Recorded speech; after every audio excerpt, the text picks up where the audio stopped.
Welcome back to All Ball Takes. This is your host, Yarby Laws, and these are my co-hosts. Christopher Wells. Top notch. We appreciate all the support on our recent content, and before we do get started, please don't forget to like and subscribe and follow us on Instagram and TikTok at the OBT Podcast for more content and updates. Yes, we're back at it. We're here again with another video for all of those of you who tuned into our live streams the last few times. Thanks for watching over the course of the NBA Cup, and we'll start with that briefly since it's been a little bit since it happened. But the Knicks did win the NBA Cup over the Spurs, 124 to 113. Top Notch and I on our live stream before the Cup, we picked the Knicks to win, so we got it right. So that was nice. And when you watch them play, they were down for a decent chunk of the game, but the way that I looked at it was it felt like a playoff game, right? Where like if you watch the game, it's kind of an example of why the Knicks can still be a threat to win the East. And I think they're the favorites to win the East, where despite them being down for most of the game, they hunkered down, they got some stops, they got a bunch of offensive rebounds. Mitchell Robinson had 10 offensive rebounds, 15 rebounds overall. You got some great production from OG Anunoby, who was their best player in the game with 28 points, 9 rebounds, 10 of 17 from the field, 5 of 10 from 3. Just overall contributions everywhere, right? On the offensive end, they move the ball around a lot more. That's what everybody's been talking about that Mike Brown has brought to the team, right? Where it's not just Brunson kind of dominating the ball. And it's not to say that he's a selfish player. It's just that's a big part of how they would play. And now a lot of that has kind of been weeded out a little bit, which is good to see. If you look at their offense, their second in offensive rating, defense has gotten better. It's dropped to 14th as the time we're recording. But before that, it was around 11th because they had a couple of stupid games, right? They beat the Pacers at the buzzer where they rested a bunch of guys. Then they lost to the Sixers. But just as a whole, like you got to feel good about this Knicks team where they started off kind of funky, but now in the last several games, they're 8-2 in their last 10. They're sitting at 19-8 in the Eastern Conference, which is good for second place. And given the way the rest of the East has looked, right, where the Pistons are at the top, but I don't think there's quite as much confidence in how far they can go in the playoffs, even though they're very good. You still have the Celtics and you still have these other teams, but the Cavs, they've kind of fallen hard. They're 3-7 in their last 10. So the Knicks are sitting in a good spot where they've got the continuity. They've got all the guys for the most part coming back. I'm curious to see, what happens with the Giannis situation, but I like the team thus far, and so far they've shown a lot. I think that gives you a ton of confidence about where they're sitting at so far this season. So hopefully they don't crash and burn like the last couple of NBA Cup winners, right, that we saw the last couple of seasons, but so far looking pretty good this year. Yeah, I've been impressed with what I've seen, from the New York Knicks throughout the season.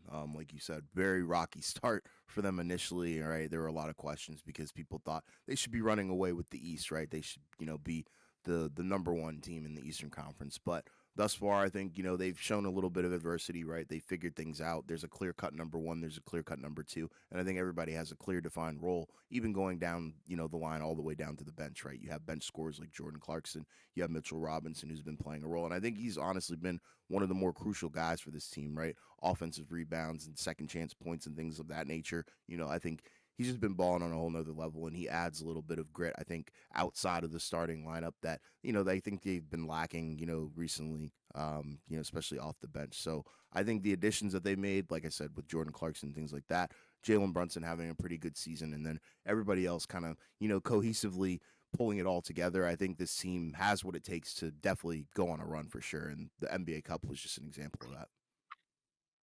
Yeah, it's kind of funny because I think after the championship game, a report came out from Shams that the Knicks are not going to be hanging up the banger, can't even talk, the banner, whatever the thing is for the Cup championship in New York. They're not going to hang it up, and it's funny because only frauds like Khristopher's team, like the Lakers, want to hang up those type of banners and the Bucks and stuff like that. Ain't nobody hanging up no damn NBA Cup banner.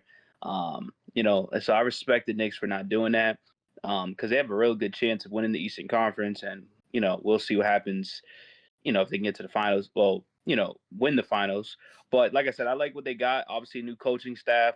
They have more depth. The crazy thing is Tyler Kolak is turning into his own, playing really, really good basketball. Miles McBride has been dealing with injuries, so injuries do suck, but it also pretty much says, yo, next player up. Like typically, teams do that. Unlike the Commanders, when JD5 goes out, these players just don't step up. The Knicks, on the other hand, they do that. So good for this Knicks team for real, for real.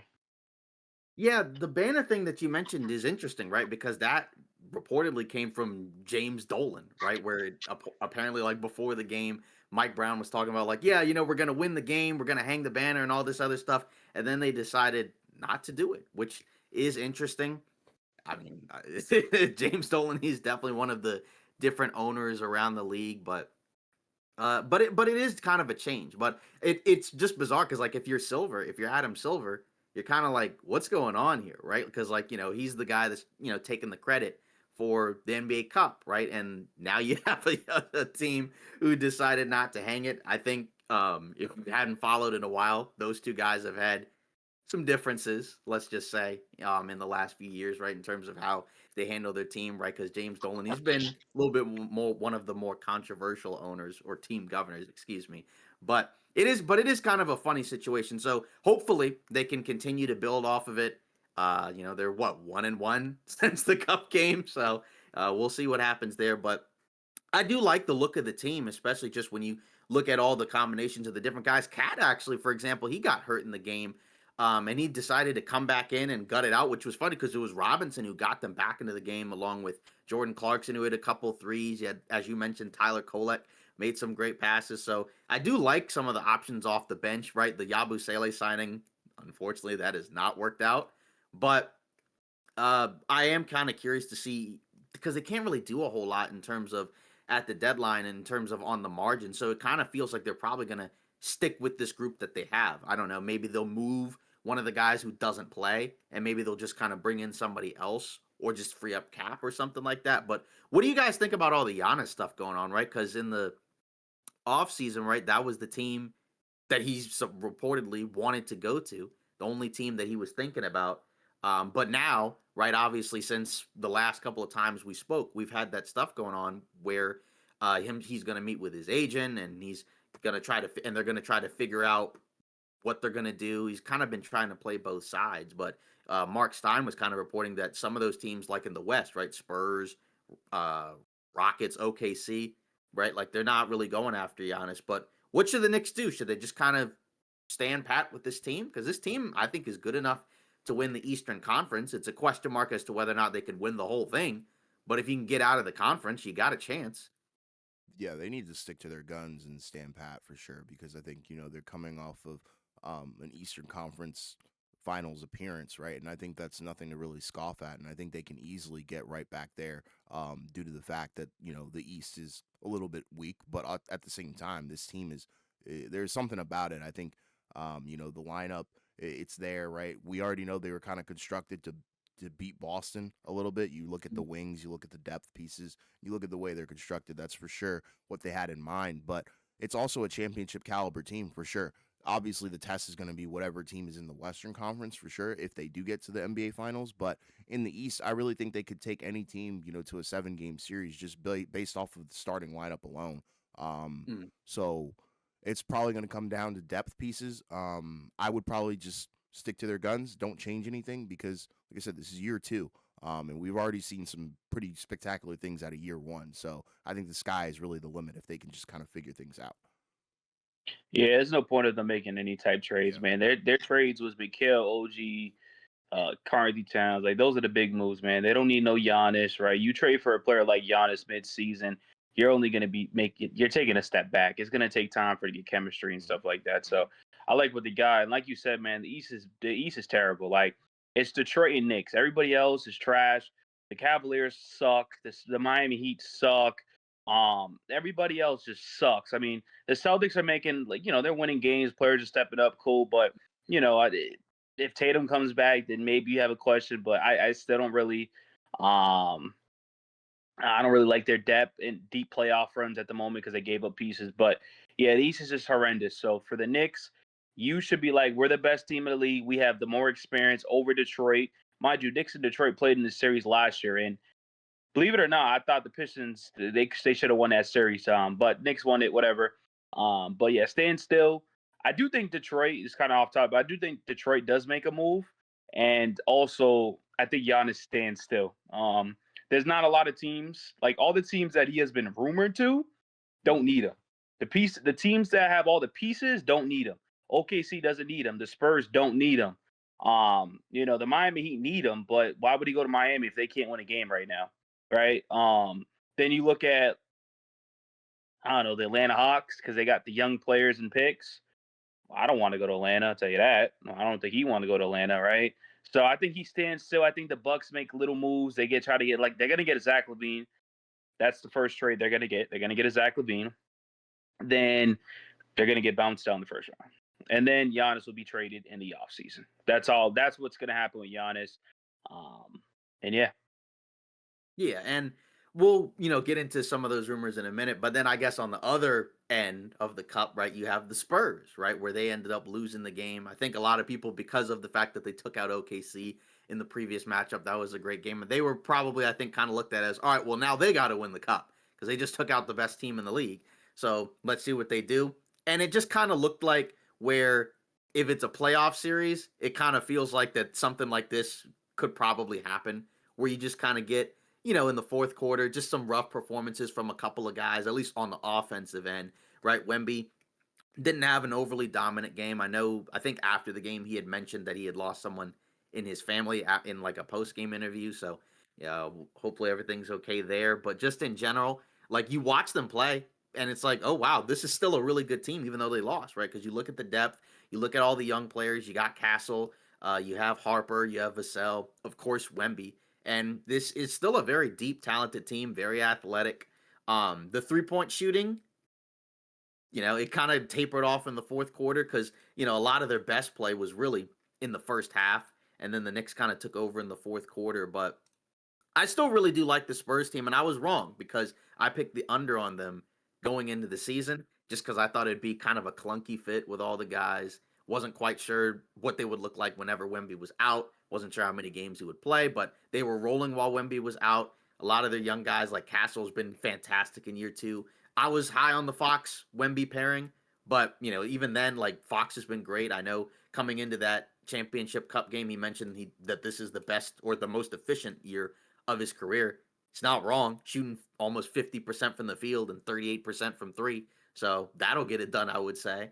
And then when you just kind of look at them, it's just kind of a matter of, okay, maybe they don't need a Giannis, but maybe they just chase after another wing. Because, like Sohan, that's a guy who is kind of in and out of the rotation now. That's a former lottery pick. So maybe do you move him? Do you move like a Harrison Barnes? And you don't necessarily have to talk trades completely for the Spurs right now, but just the Spurs are ahead of schedule, right? They don't have the same level of pressure that, say, like a team like the Knicks or, some of these other Western Conference teams have. So I like what they've done so far. I don't really feel like they need to change anything either.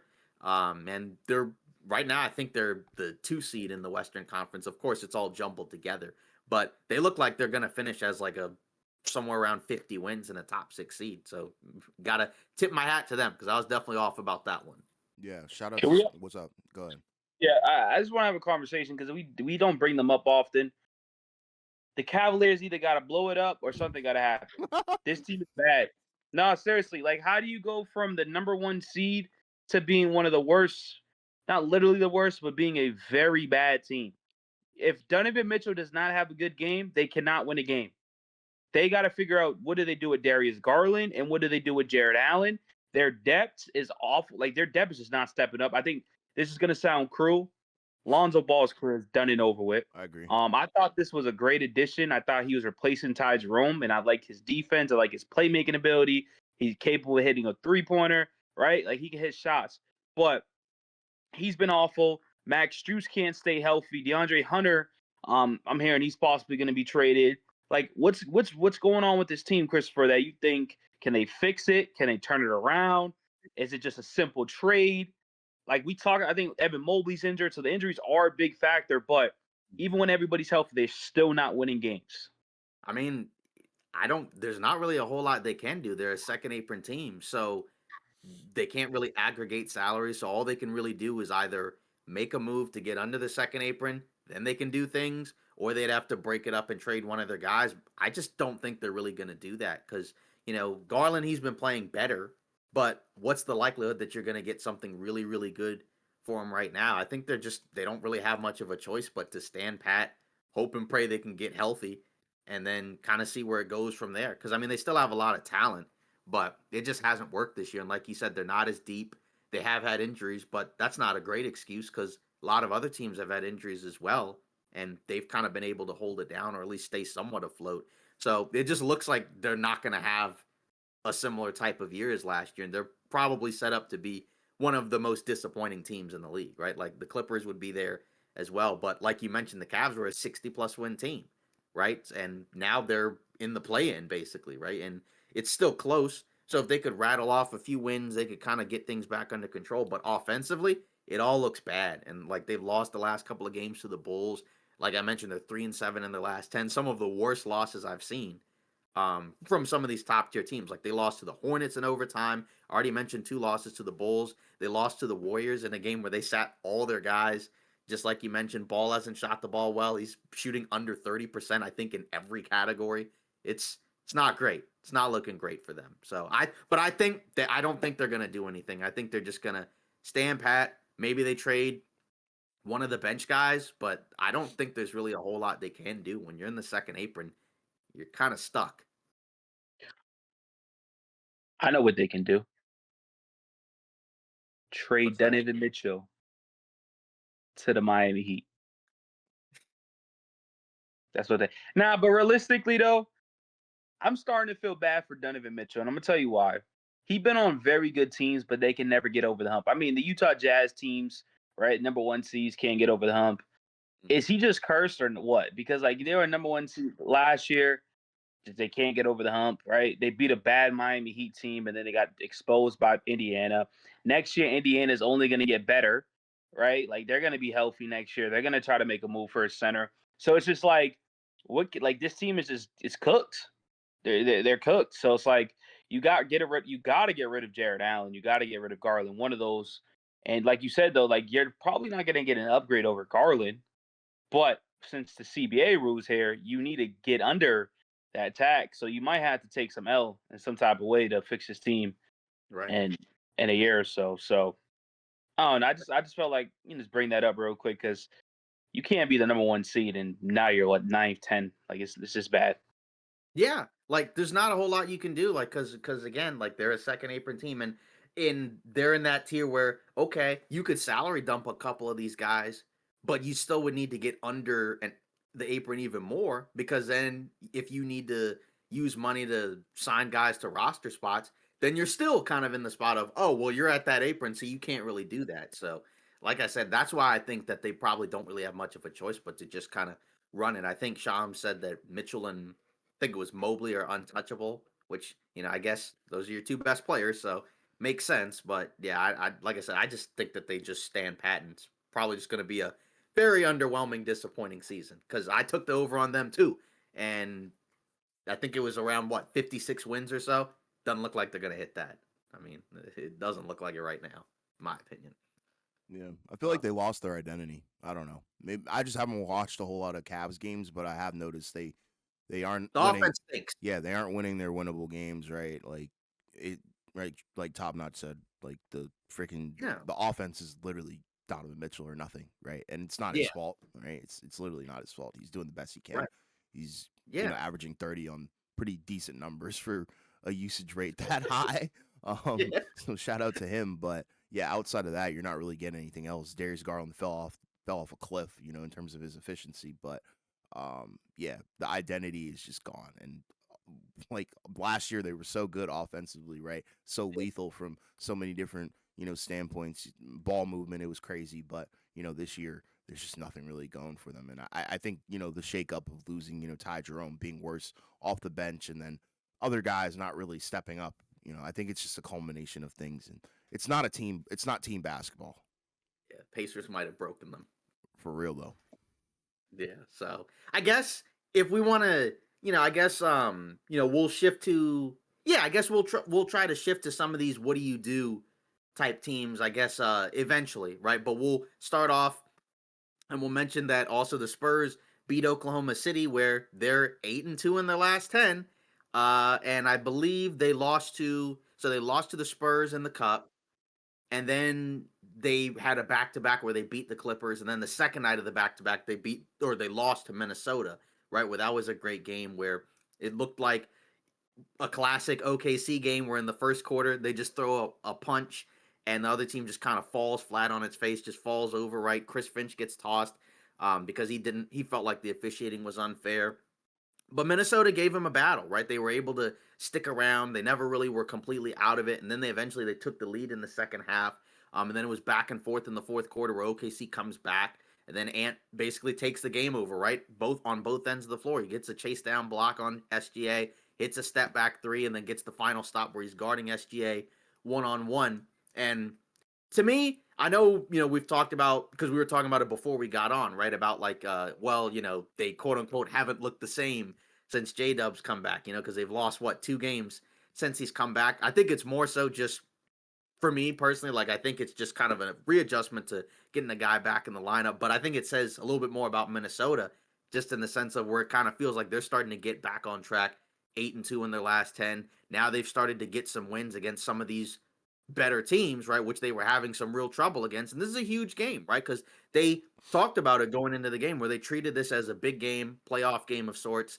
They lost to Oklahoma City the last time they played in the regular season. Of course, they also lost to them in the playoffs in 5 last year.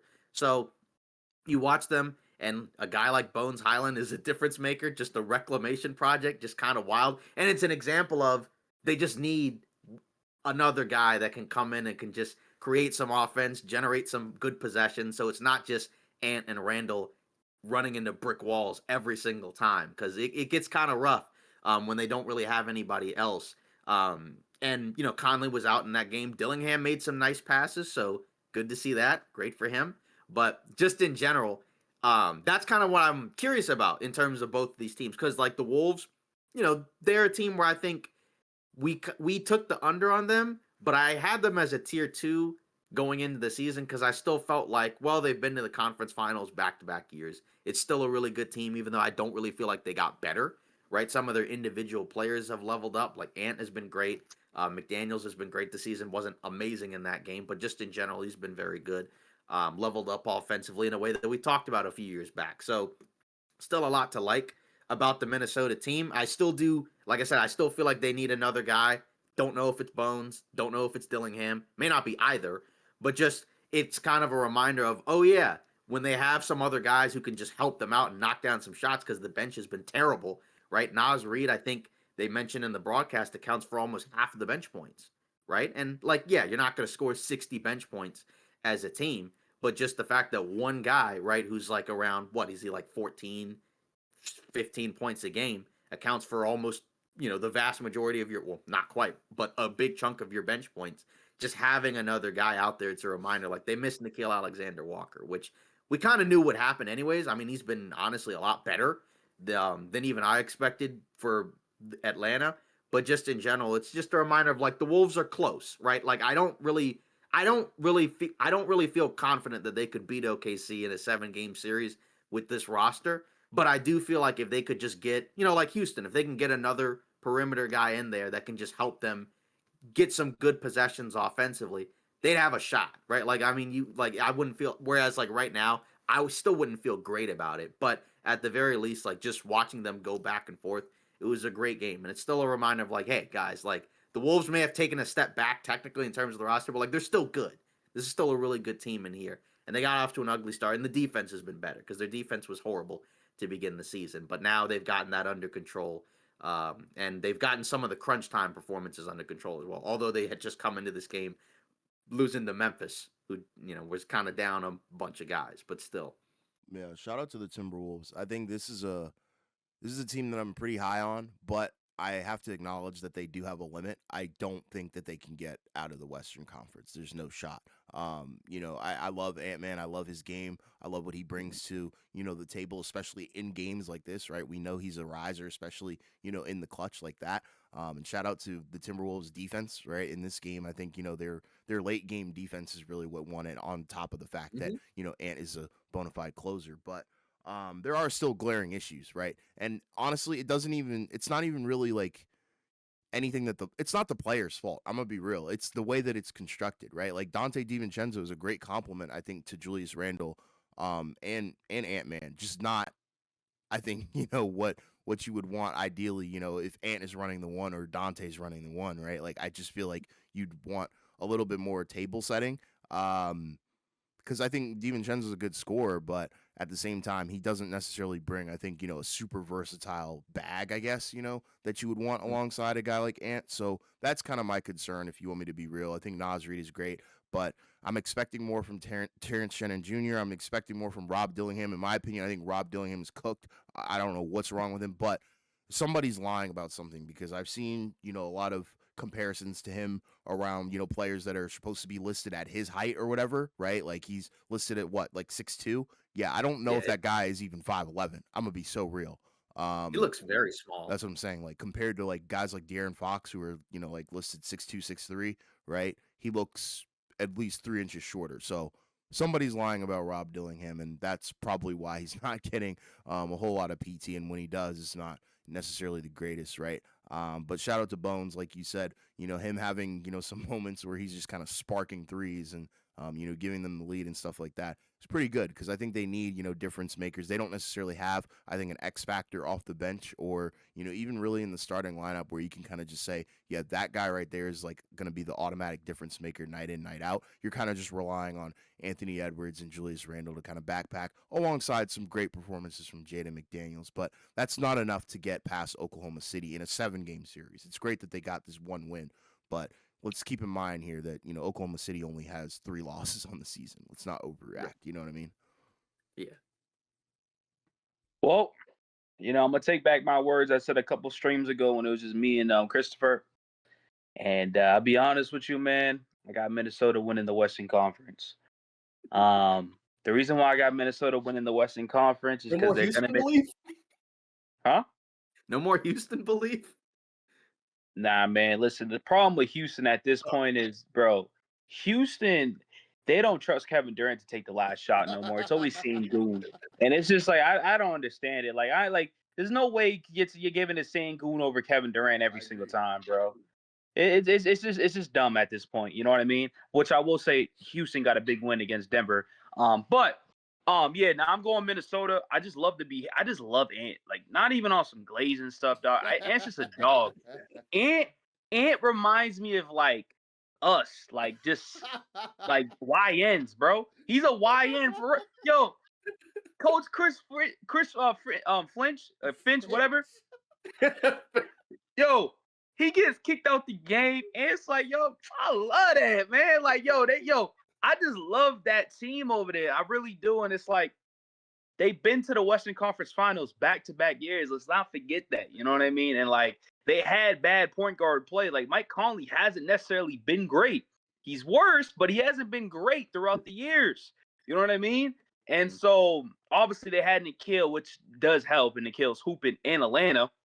But it's good to turn it around now. Like it takes time for a team to, get back to where they was, and I feel like they're getting back into that, and I love that, and I do think they make a move. I just told Khristopher, don't pick up Chris Paul. Do not pick up Chris Paul. That scrub old bum. You pick him up, I'm no longer a fan, dog. You pick Chris Paul up, I ain't a fan. Like, you know who I think will low-key be a good addition, even though he's been awful this year? I think Tyus Jones would be a good addition. Hopefully he gets a new team, new home. He's been awful in Orlando. Awful. Horrible.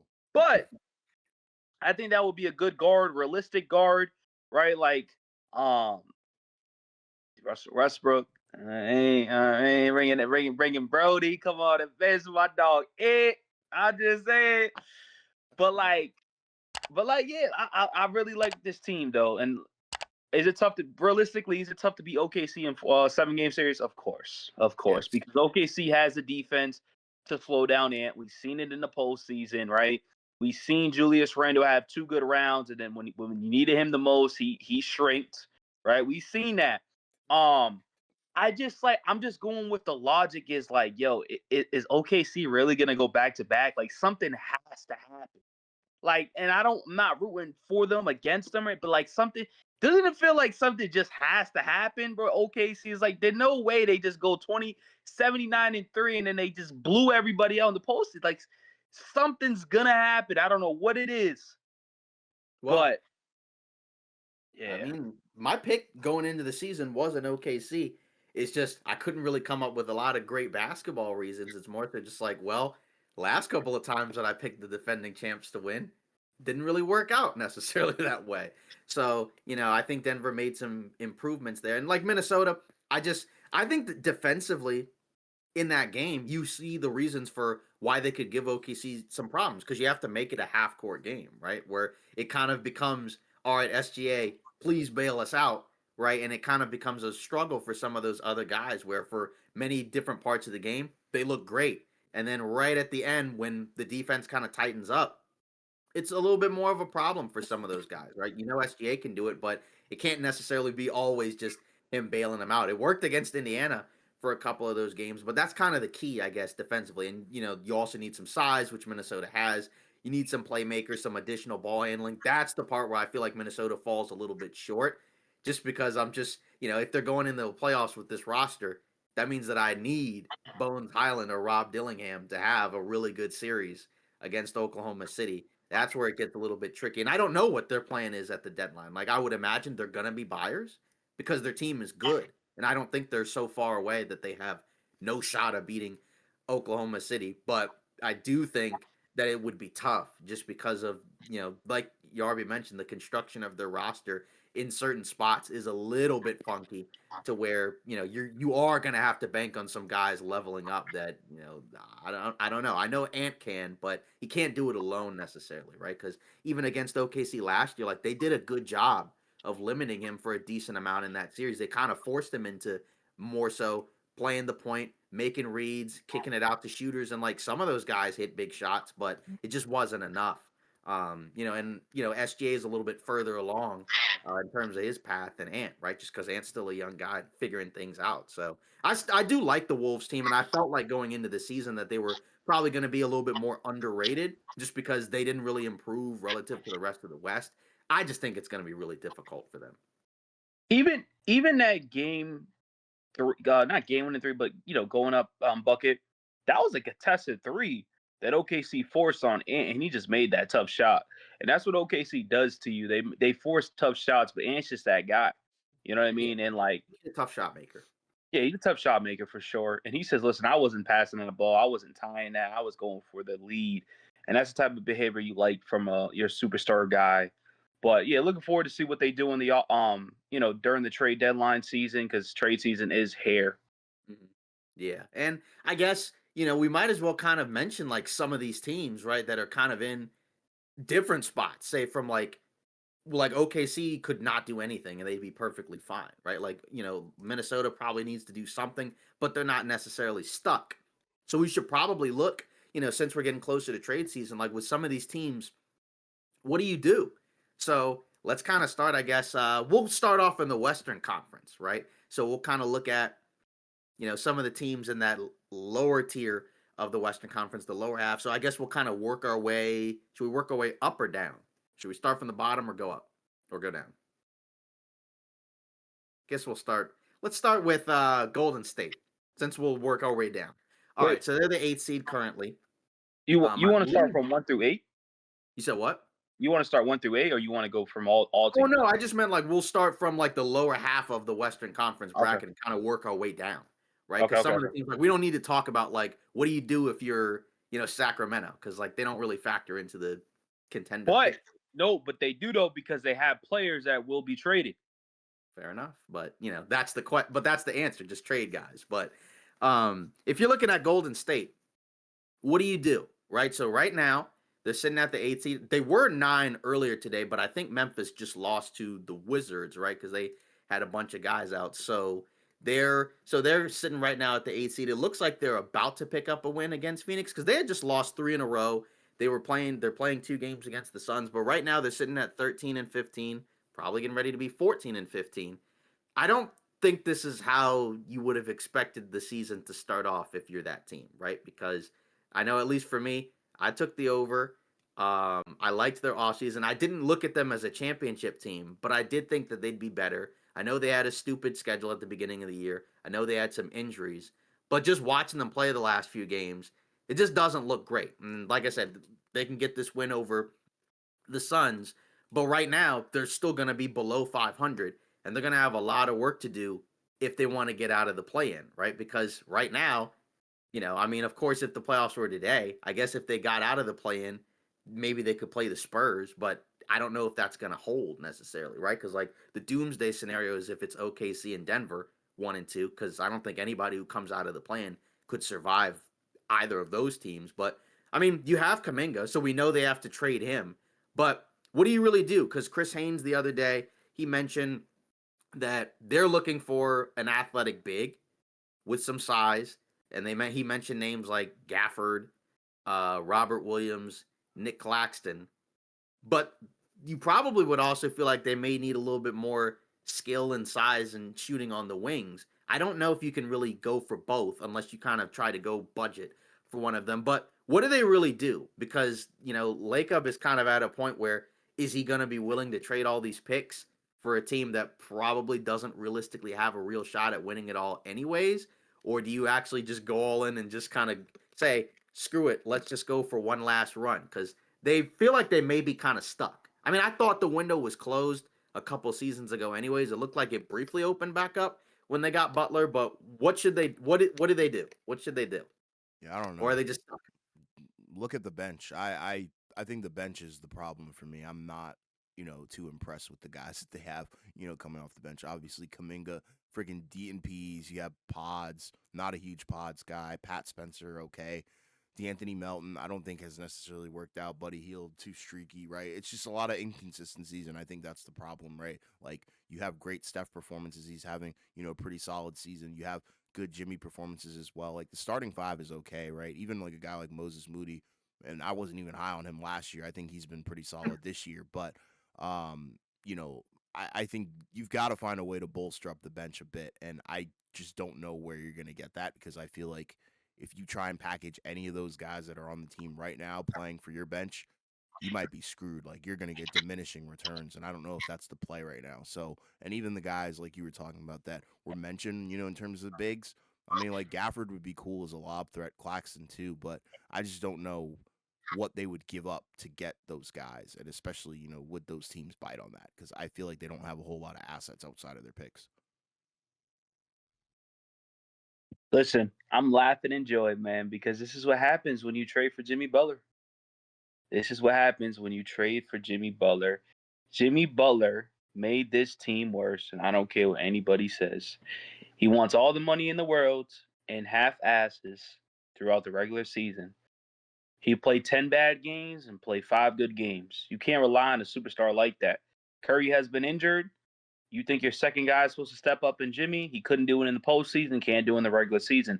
Now, I think it's more than Jimmy Butler, right? Draymond Green has been pretty bad this year. Depth hasn't been great. It's just Steph Curry or nothing. It reminds me like the Cavaliers. Donovan Mitchell or nothing or Steph Curry or nothing.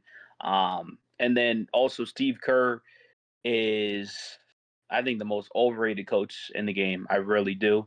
I just think he had all the talent in the world, but when he has a team like that's bad like this team, he can't do nothing with it. And he's holding a grudge on Jonathan Kuminga, which you're telling me Kuminga is just not playing because something's like it just doesn't make sense. So, overrated coach, bad depth. Their big three just isn't working out. Bad signings and Al Horford. Pods is a waste. I mean, this dude's talking about he's gonna be the next franchise guy when Curry retires. Bro is horrible. Bro is terrible. He's the worst player I ever seen. Like, don't ever hype up Pods again. You know what I think is better than Pods? Bronny freaking James, dog. Yo, I can't, bro. Like Pods is terrible. His shots, like, what does he do good? I really don't know what he does good. And so they're gonna trade John the Kuminga for nothing. And this team's going to be a first round elimination, and you're just wasting Curry's prime. At least with the Lakers, they traded for Luka and LeBron James end of his career to try to chase a championship, right? But Curry is like, oh, we got Jimmy Butler. Jimmy buckets don't exist no more. That Jimmy playoff Jimmy shit don't exist no more, bro. I'm sick and tired of it, bro. So I really feel bad for Curry. But you know what I think the Warriors are actually going to do? I think they're actually going to trade for Klay Thompson. I think that actually happens. I think they get Klay Thompson and Gafford, and they do a move with Kuminga. I think that's actually going to trade. That's what's going to happen because Klay wants to go back to Golden State, and Golden State well, Curry wants Clay, and you listen to Curry. Yeah, I mean it's interesting because I'm skeptical that they get a lot back for Kaminga at this point, but I'm sure that there are teams who at least value him because he's like a young athletic wing. Maybe he's got some upside here or there. It probably depends on what team you're asking about, right? Just because of the fact that, I mean, we know that there were teams that looked after him in the summer, but they didn't really offer them anything great, which is why they didn't pull any of those moves. And now you just kind of wait to see, did waiting pay off? Are there going to be better deals at the deadline? I'm just thinking that at this point, you're almost not completely, but almost locked into the play-in because what team are you going to move ahead of? Because, of course, in terms of the amount of losses, right, they're not but so far behind. Like they could catch Phoenix, right, and getting a win, splitting the Phoenix games, that helps get them closer. It gives them the tiebreaker. But just in general, if they don't get out of the top six, I just don't see a realistic path for them to really do a whole lot, in the postseason, even if they get there. Because again, you're going to have to play one of the top teams, unless you get lucky. Maybe it's not Denver that's the 2 seed. Maybe it's a more beatable first round matchup. But then you still have to go through the play-in, go through the playoffs, and I don't see it. I don't think there's a move that can get them to the mountaintop again, but all you can really do is just do something and maybe you can be better. But they needed to get off to a better start this season because I'm kind of tired of the same deja vu thing that we've been talking about the last 3 seasons where it's like they start off playing pretty good, then they suck, then they get better, and then it's like, oh, they're back, and then they end up losing again, and it's like, I'm just done. I'm done. Khristopher, the truth of the matter is they got to trade Jimmy Butler and they got to blow this whole team up. They're not going to do it. They're not going to do it. Oh, well, then good. They're going to be terrible for the next 30 years because Steph Curry doesn't have much time left and Draymond doesn't have much time left. So you got to get ahead of the rebuild because if you don't have nice young talent. You thought your young talent was Pods. You thought your young talent was Kaminga and Moses Moody and James Wiseman at the time, but they all been a disaster. Yeah. All been a disaster. So you don't have young talent. You might as well get all the draft capital as possible. And I'm not saying you'll go trade Curry because I think Curry I can't picture Curry on another team outside of Golden State. But like, Charlotte, you got to do something and even listen. You making a big move, you can get Giannis. You still ain't winning. That's how bad that team is. So you got to figure something out. And it's like, it kind of reminds me of Miami. They don't know what direction to choose. Well, they do. They want to go all in. It just doesn't work out. But when you go all in now and it doesn't work out and your star players are at their end of their career and you don't have young players like the Clippers, they're going all in with no young players. It's going to be a major problem. Yeah, it's tough. Like I said, I could see them doing something like you mentioned Clay or Gafford or going after something. The Murphy one, I would be surprised if New Orleans does that. I mean, all of a sudden Zion's back and the Pelicans have won 4 in a row. That's kind of funny. And all of a sudden they're winning some games again. I don't see a huge trade for them. Maybe one that can make them better, but I've said I think the window's closed. But we'll move on to another team in the West, Dallas. What do you do there? They did lose in their last game against Philly, but they have looked a lot better in the last 10, 12 games, right? AD's back. He's played. He's looked good. Cooper Flag has looked great. And it felt like when Nico initially got fired, everybody's thinking you got to trade Anthony Davis now. But now it's kind of quieted down. I mean, there's still talks about some teams that would want him, but it seems like there are a lot of people now who are kind of in the camp of maybe you don't need to trade Anthony Davis now because him and Flag, that pairing looks pretty good. And they are winning more games now. Maybe now you do just wait for Kyrie to come back, and then maybe you can be, one of the scariest play-in teams of all time, something like that. So what do we think? What do we think Dallas should do? I don't think they do a dang thing. I think they just get healthy, right?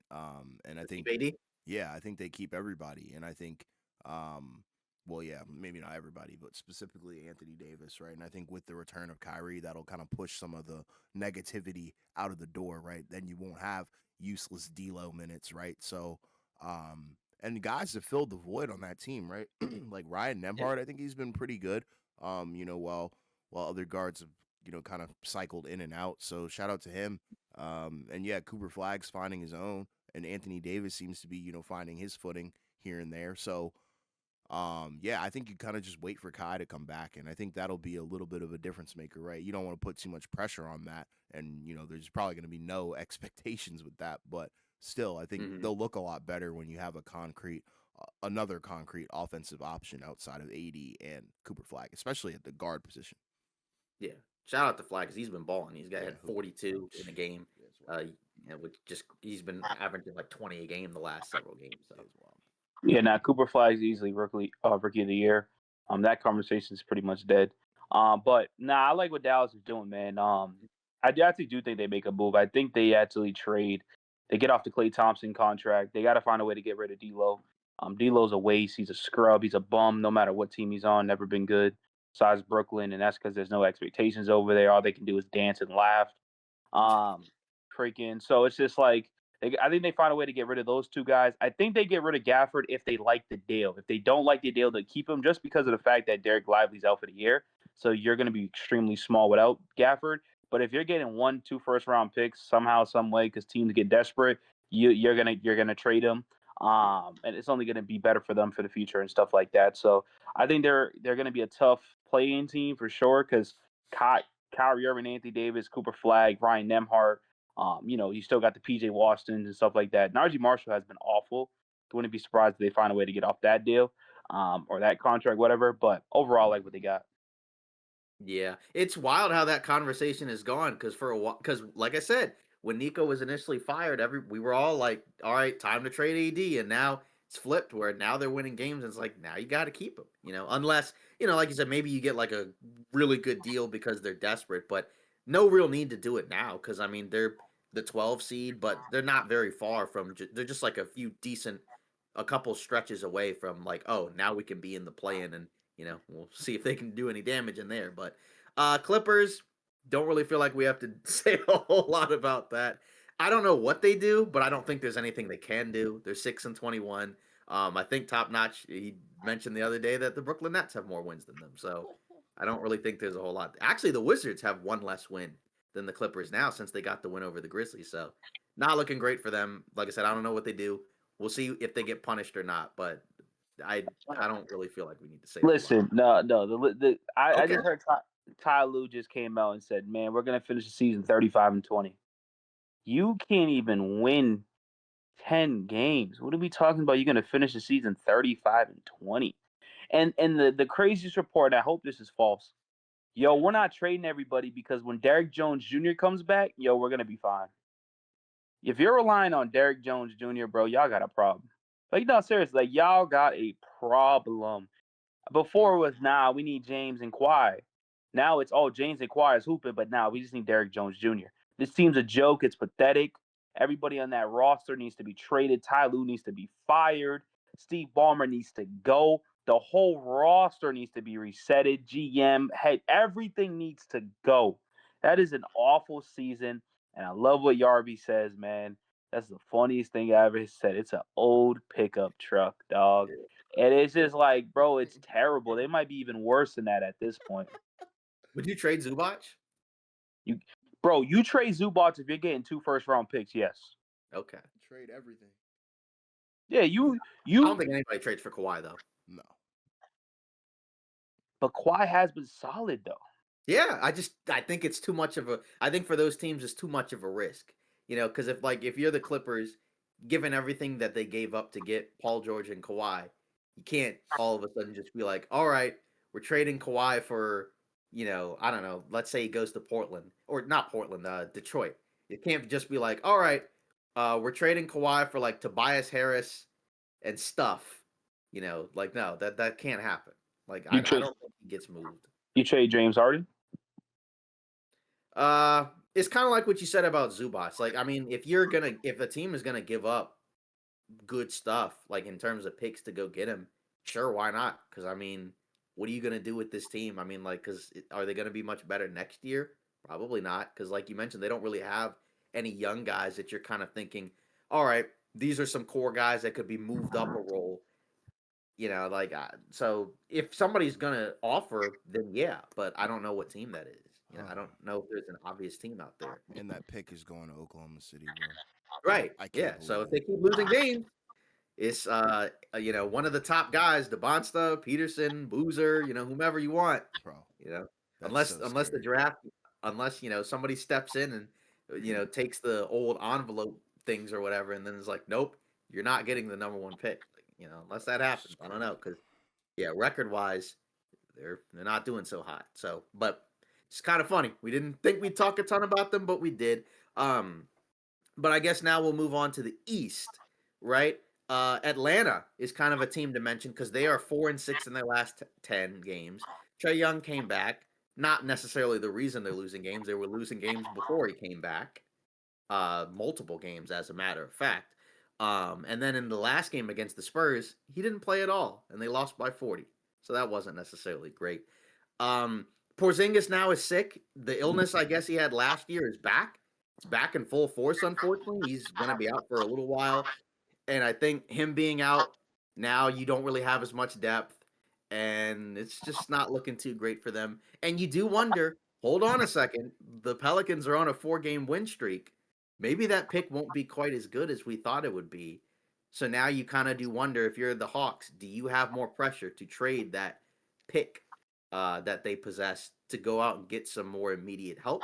Or do you just hold on and wait for some of these guys to come back? Because the Porzingis thing, I feel like that might be cooked. Because if he still has the illness stuff he has to deal with, I don't know if you can really, it's not his fault. I don't know if you can really bank on him being super productive for you down the stretch. And that was kind of part of the calculus for the Hawks equation, is that, like, hey, we brought in Porzingis as another big. We brought in Nikhil Alexander Walker. We brought in Luke Kennard.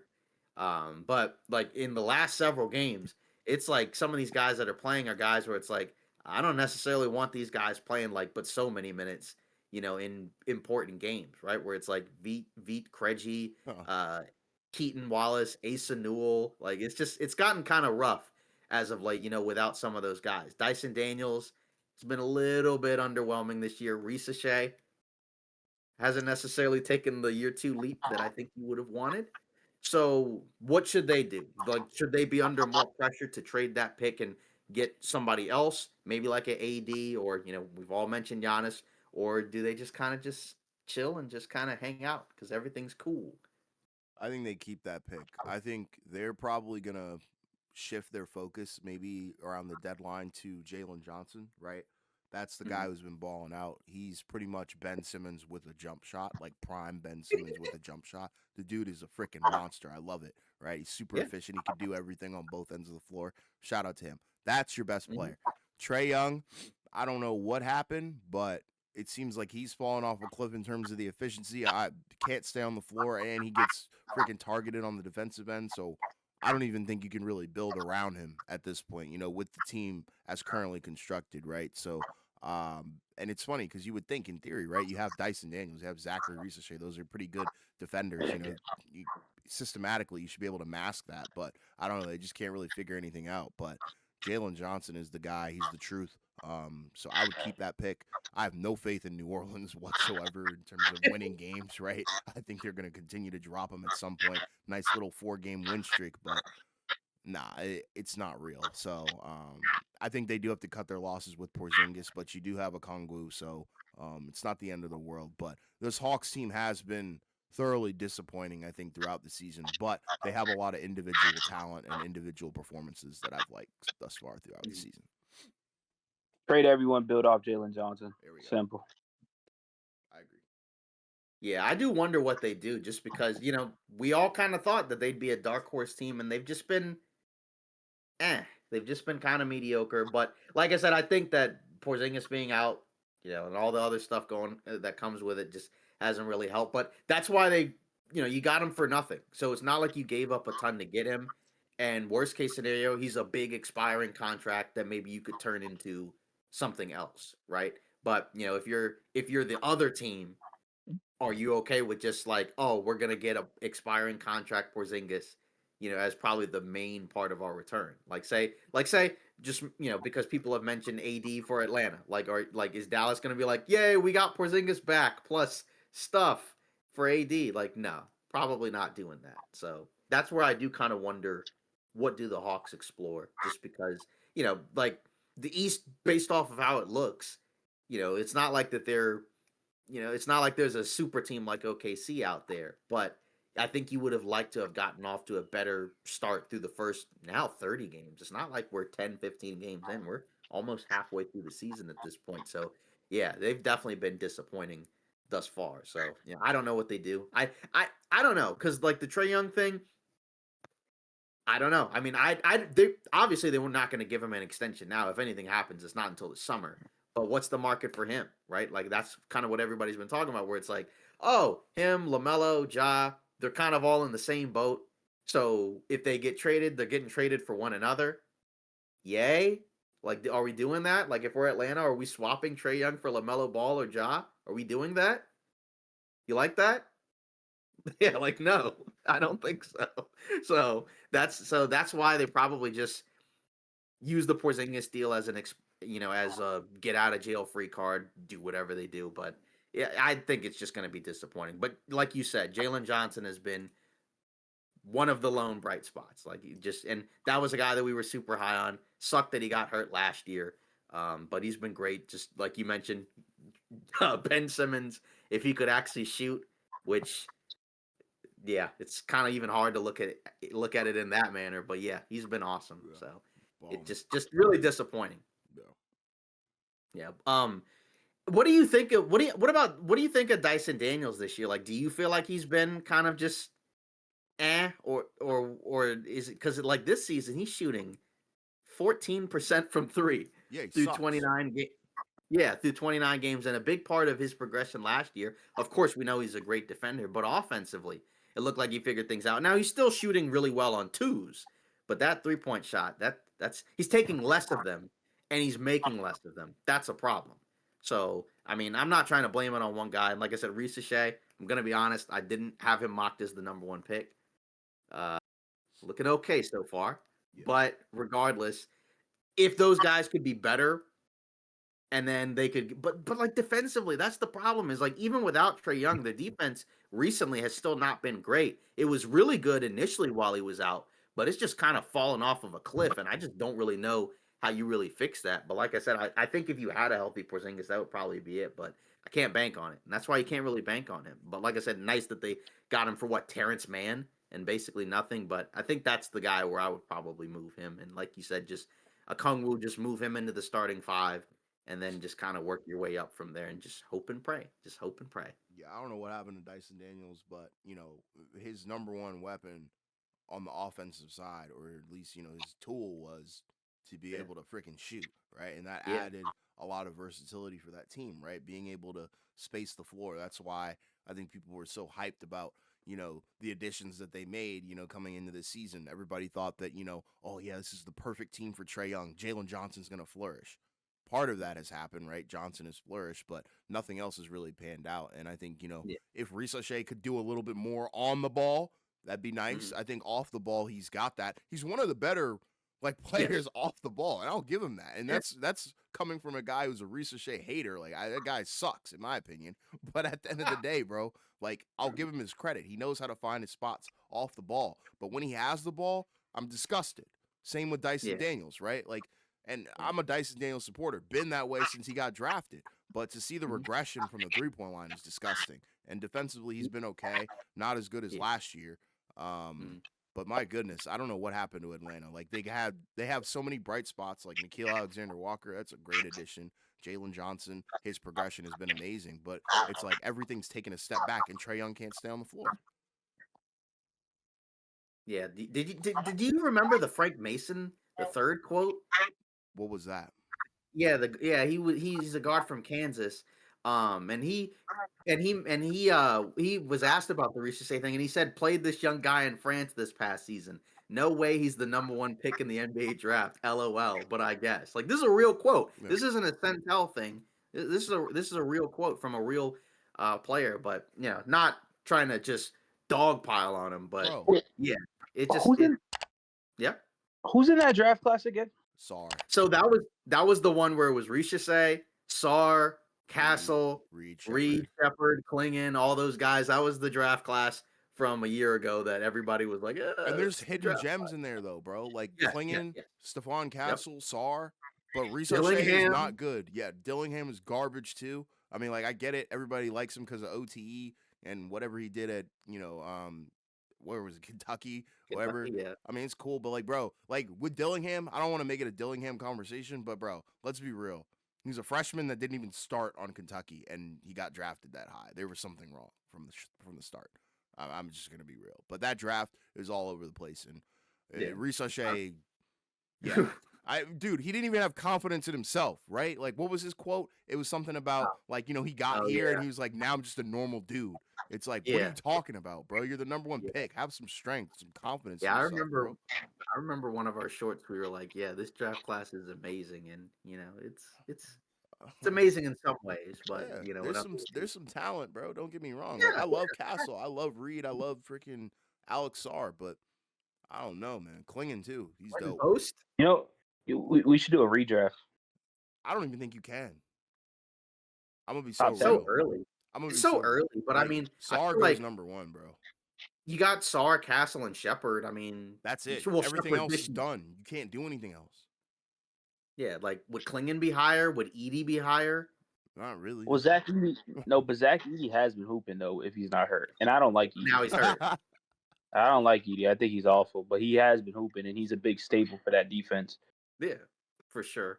And that would be something to revisit, but it's so early to do a redraft. But I mean, remember, like most draft, yeah. Not you. But I already seen him. People calling Zachary, whatever his damn name, a bust. So it's so early. If you call him a bust, we can't be calling him a bust if it's early. Then he's not a bust.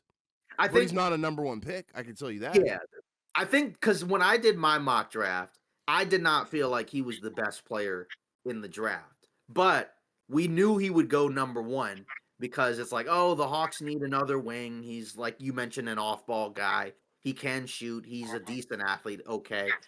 So it kind of makes sense. And then what was it? Like Sarr didn't want to go to Atlanta. He wanted to go to Washington because of the big man situation in Atlanta, right? Like Capella was there, Okongwu was there. I mean, that's kind of weird, but hey, it's worked out for him because he's been really good. Yeah. That was who I had mocked number one, although Castle is giving him a run for his money. But still, just it's weird. Like I said, just kind of all things leading back to Atlanta. Should they trade for Giannis? Giannis ain't gonna go for that, bro. Giannis dictates where he goes. That is true. He's not going for that.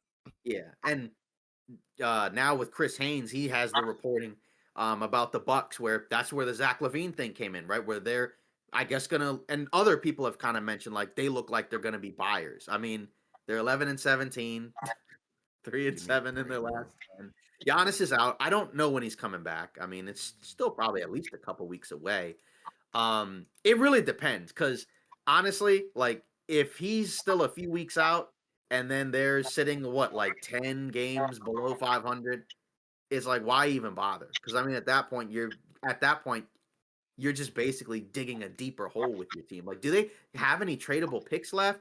I mean, I guess you're just buying low on a guy where you're probably not getting a whole lot for Zach LaVine if you're Sacramento. But it's like their problem has been they can't guard anybody. It's not necessarily that they have trouble scoring. Like, they don't defend, and LaVine's not helping that. I guess if you're trying to galaxy brain it, you just make the case, well, we have a more talented offensive player. Our offense will be better. We can get back on defense. But I would think you would want more defensive guys. But I guess if you're thinking like, yo, we're lacking in star power. All right, so your big three is Giannis, Zach LaVine, Miles Turner with Ryan Rollins. All right, good luck. Team sucks. I mean, I'm not saying, hey, is that a top team in the East? No, the team sucks. We called it from the beginning, bro. They're not good. We foresaw this happening. We took the under. Bro, we're going to go back to the meme every time. Cover up Giannis. The team is garbage. I don't care. Sub out whoever you want. Put in Zach LaVine. It's not a difference maker, bro. Not at this point in his career. I'm sorry. Give me a break. I want to see the Ryan Rollins, Zach LaVine backcourt. Yeah, give me a break, bro. It's going to net you like 10 extra wins. Wow. So what is that, like Kuzma plus stuff? If you're Sacramento? It's disgusting. And Kuzma's yeah, I'm like, is that the deal? Because I mean, like the Bucks don't have a lot of big tradable contracts outside of, I guess, Turner and then Kuz, and then Portis. Like that's basically it. None of their other players make a lot of money. So I mean, I guess Kuzma's had a better year than last year. He's above 50%. I don't know. And it's like if you're Sacramento, what's the point of trading Kuzma or trading Levine for Kuzma? I don't know. I mean, you can't really apply logic to Sacramento, but Never. at least for them, they have their pick. So even if so, they can be garbage all they want. They may have a chance to get a top pick in the draft, and maybe the nightmare will end eventually. I don't think the pain will completely stop, but like whereas with Milwaukee, that's not happening. Like if you the moment that Giannis is gone, it's over, and it's gonna be over for a while. But at least they got a title, right? So like if you're a Bucks fan, that's a cool thing. It's just weird how he's kind of trying to play both sides. Just rip the band-aid off. Like if you want to go, just say you want to go. Yeah. Like I promise you Bucks fans are not going to burn your jersey and, start protesting and standing outside of the Bucks arena. Like it'll be okay.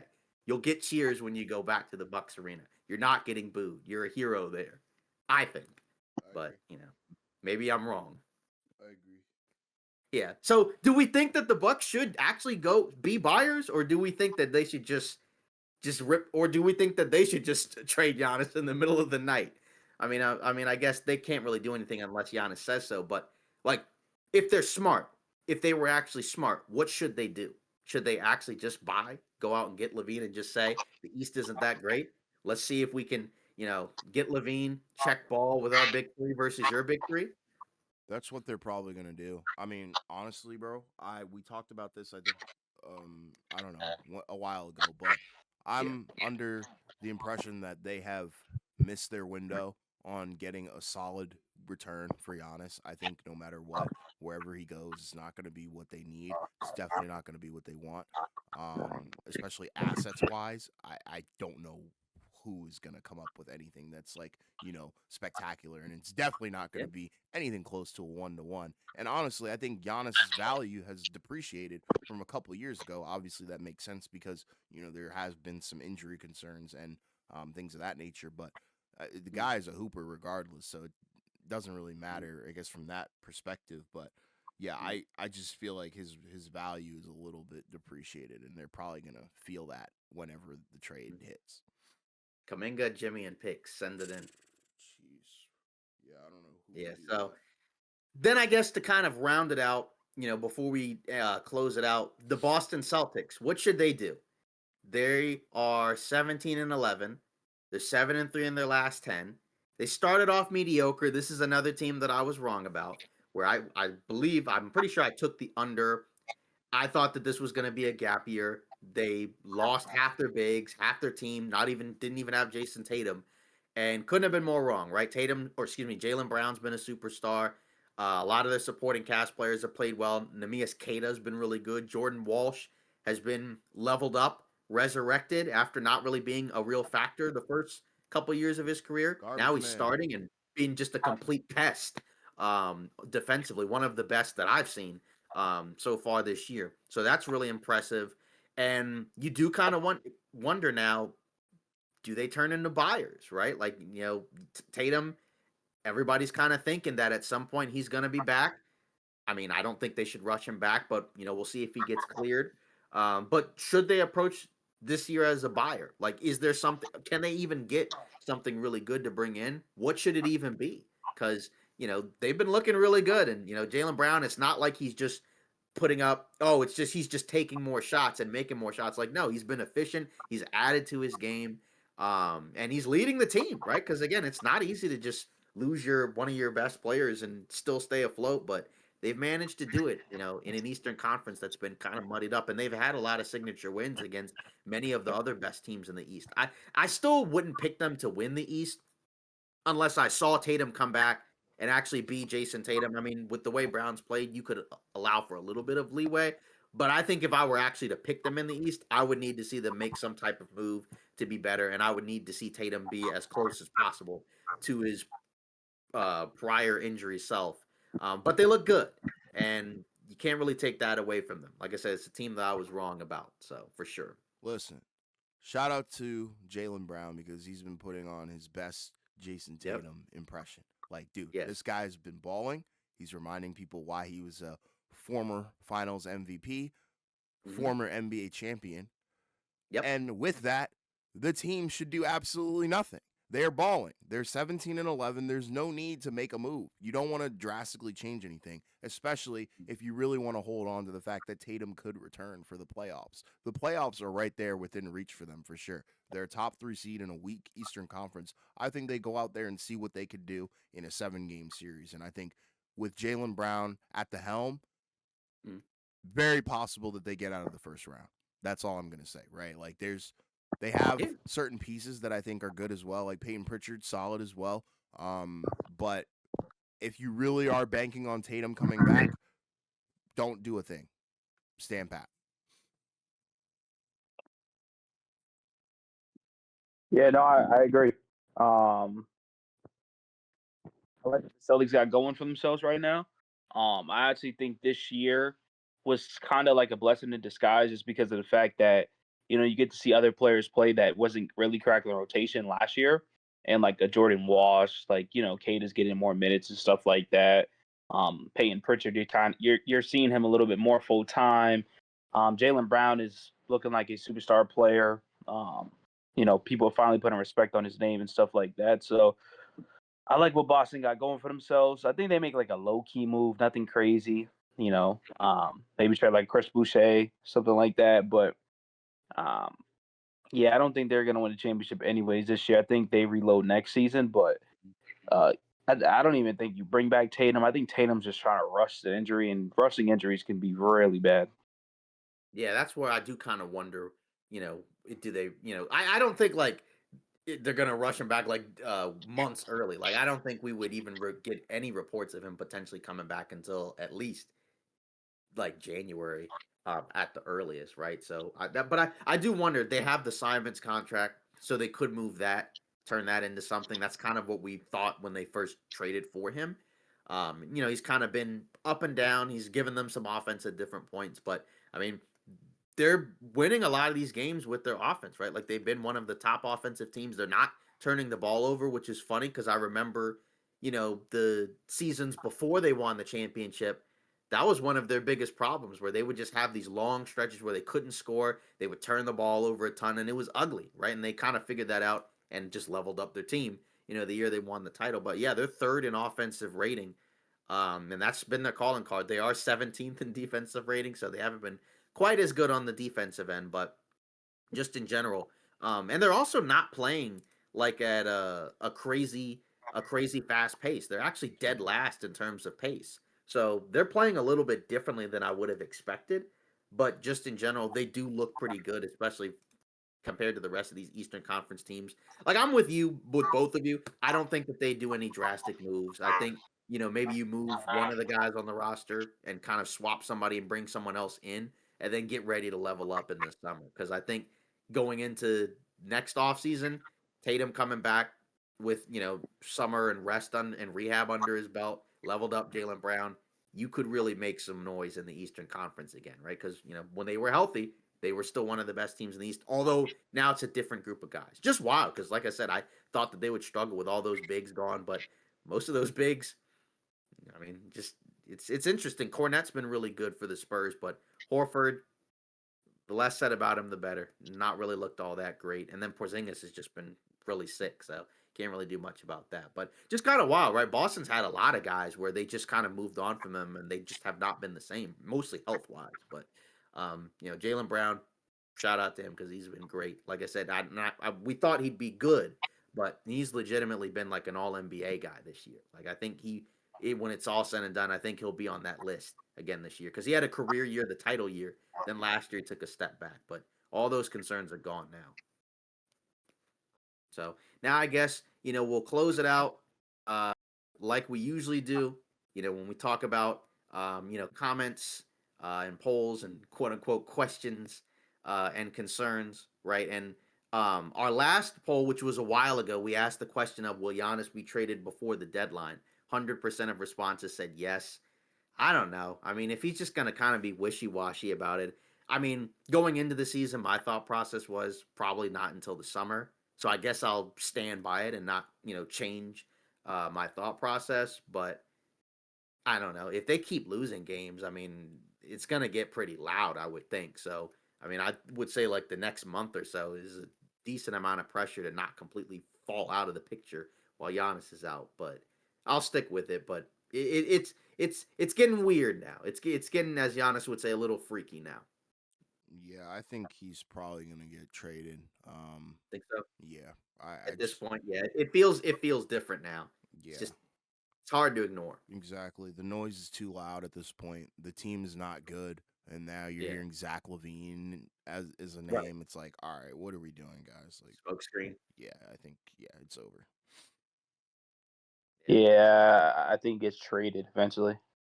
Yeah, it's funny, Greg, because he also had that quote, where he was talking about his agent, where he was like, "Well, I can't necessarily control, what my agent says. He doesn't always necessarily represent me." And it's like, well, he kind of does. I know that they're two different people, but at the same time, I mean, he's not just gonna go and weigh your options if you're completely committed to staying. But again, like we've been beating the drum for a while that the Bucks window is closed and it's time for Giannis to move on. But he won't listen.